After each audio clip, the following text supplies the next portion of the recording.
प्रयागराज, जहां पर 3 नदियों का संगम होता है। प्रयागराज को कभी पूर्वांचल का ऑक्सफोर्ड कहा जाता था और ऐसा माना जाता रहा है कि यहां पर शिक्षा और संस्कृति का जो मिलन होता है उसका बोलबाला पूरी दुनिया में सुनाई देता है।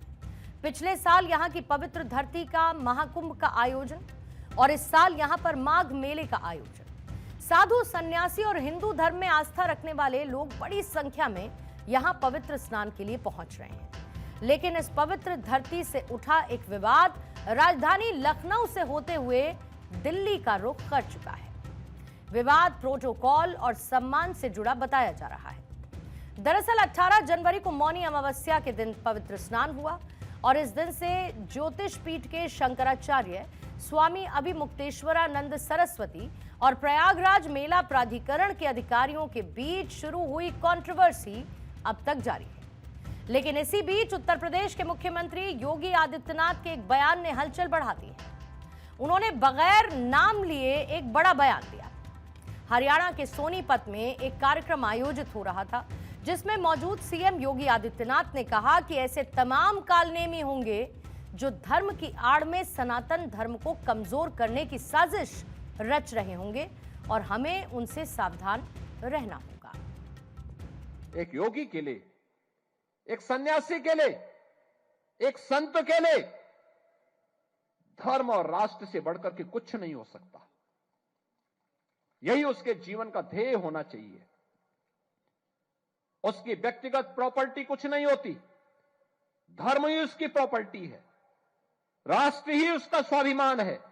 अगर कोई राष्ट्रीय स्वाभिमान को चुनौती देता है तो हमें खुल करके उसके सामने आकर के खड़ा हो जाना चाहिए, उसकी चुनौती का मुकाबला करने के लिए खड़ा होना चाहिए। कोई धर्म के खिलाफ आचरण करता है, क्योंकि ऐसे तमाम कालनेमी होंगे जो धर्म की आड़ में सनातन धर्म को कमजोर करने की साजिश रच रहे होंगे। हमें उनसे सावधान होना होगा, उनसे सतर्क रहना होगा। पहले मामला सम्मान और प्रशासनिक प्रोटोकॉल से जुड़ा हुआ था, लेकिन उत्तर प्रदेश के मुख्यमंत्री योगी आदित्यनाथ के बयान से अब सियासी भूचाल आया। सीएम के बयान से साफ संदेश है कि आज भी कुछ लोग साधु या शुभचिंतक का मुखौटा पहनकर सनातन धर्म को भीतर से नुकसान पहुंचा रहे हैं। लेकिन शंकराचार्य जी का कहना है कि जब अखिलेश यादव उन्हें फोन कर सकते हैं तो फिर बीजेपी के नेता और मुख्यमंत्री क्यों नहीं। शंकराचार्य वो है जिसको बाकी 3 पीठ के शंकराचार्य कहें कि शंकराचार्य है, तो बाकी 3 पीठ में से 2 पीठ के शंकराचार्य हमको शंकराचार्य कहते हैं। पिछले माघ मेले में हमको साथ लेकर के स्नान कर चुके हैं। जब स्वयं श्रृंगेरी के शंकराचार्य जी, द्वारका के शंकराचार्य जी हमको कह रहे हैं कि हम शंकराचार्य हैं, हमको साथ में लेकर स्नान कर रहे हैं, तो अब किस प्रमाण की आपको जरूरत है? शंकराचार्य का निर्णय शंकराचार्य करते हैं। अब सीएम योगी के बयान के सियासी मायने निकाले जाएं तो साफ है कि वो हिंदू धर्म की आड़ में होने वाले ढोंग को लेकर निशाना साध रहे हैं। यहां पर हम सभी पॉलिटिकल पार्टीज को भी वो निशाने पर ले रहे हैं। ऐसा लगता है जो हिंदू धर्म से जुड़े लोगों को वोट बैंक के चलते जातियों में बांटने में लगे रहते हैं। आप याद करिए, सीएम योगी कई मंचों से कह चुके हैं कि बटोगे तो कटोगे, एक रहोगे तो सेफ रहोगे, और अब उन्होंने कालनेमी का उदाहरण भी दे दिया है। अब स्वामी अभिमुक्तेश्वरानंद सरस्वती और प्रशासनिक खींचतान के बीच आया सीएम योगी का यह बयान उत्तर प्रदेश की सियासत को गरमा रहा है, क्योंकि यहां पर साफ इशारा है कि कुछ लोग धर्म का काम कर रहे हैं लेकिन कालनेमी जैसे असुर का नाम कर रहे हैं। इस पूरे विवाद में अब उत्तर प्रदेश के पूर्व सीएम अखिलेश यादव की एंट्री हो चुकी है। विवाद के बहाने वो बीजेपी को आड़े हाथों लेते हुए नजर आए। पूजनीय शंकराचार्य जी का पूरा सम्मान होना चाहिए, और अगर शंकराचार्य जी का ये सम्मान नहीं कर रहे हैं, गंगा स्नान या उस पावन स्थल पर उनके स्नान के लिए रोका जा रहा है, तो इससे बड़ा अधर्म क्या हो सकता है। बात सिर्फ बयानबाजियों की नहीं है, बल्कि यहां पर संदेश भी ये है कि योगी या फिर किसी सन्यासी के लिए धर्म और राष्ट्र सर्वोपरि होता है। जैसा कि अब से थोड़ी देर पहले ब्रेकिंग न्यूज में योगी आदित्यनाथ के ट्वीट में भी यही बातें लिखी गई थी। अब उनके लिए निजी संपत्ति जैसी कोई बात नहीं होती। आचरण सुधारने की एक तरह से यहाँ पर चेतावनी दी गई है। असल में यहाँ पर सीएम योगी का इशारा उन पॉलिटिशियंस पर भी रहा जो सिर्फ चुनावों के वक्त ही हिंदू धर्म पर अपनी आस्था दिखाने लगते हैं, लेकिन बाद में सब कुछ भूल जाते हैं।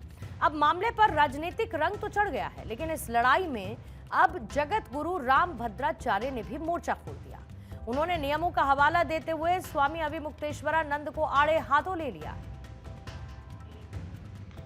गलती इनकी है, तथाकथित शंकराचार्य की।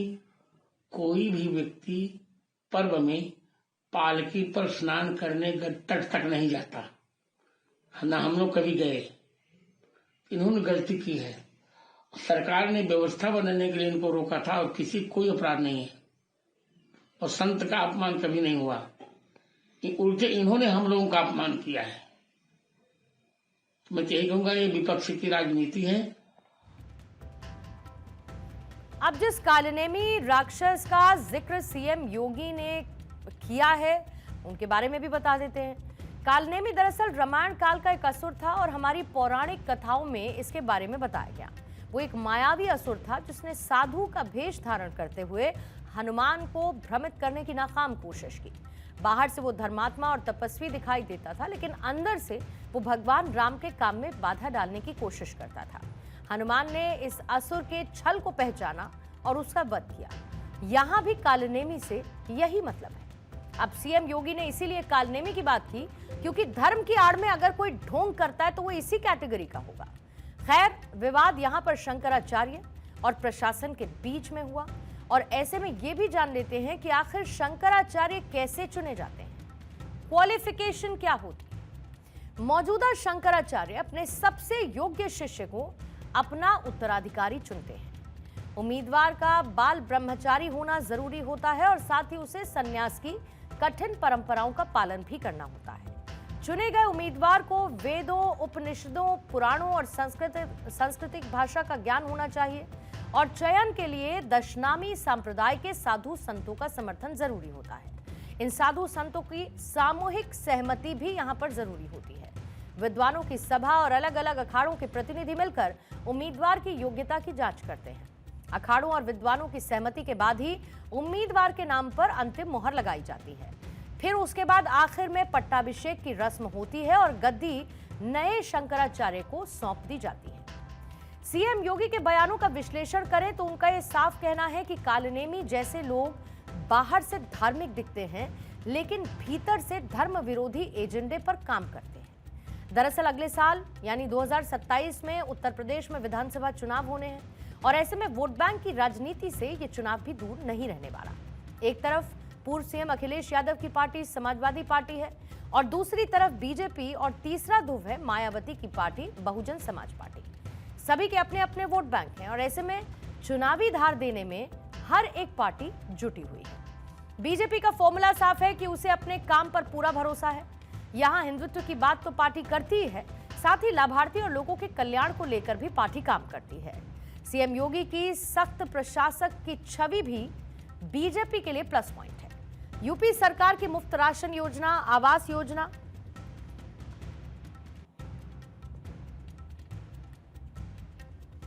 और किसान सम्मान निधि जैसी कई योजनाएं हैं जो लोगों के लिए फायदे का सौदा रही हैं। दूसरी पार्टी है समाजवादी पार्टी जो कि पीडीए फॉर्मूले पर काम करती है और पीडीए का मतलब पिछड़ा, दलित और अल्पसंख्यक। समाजवादी पार्टी अब केवल यादवों तक सीमित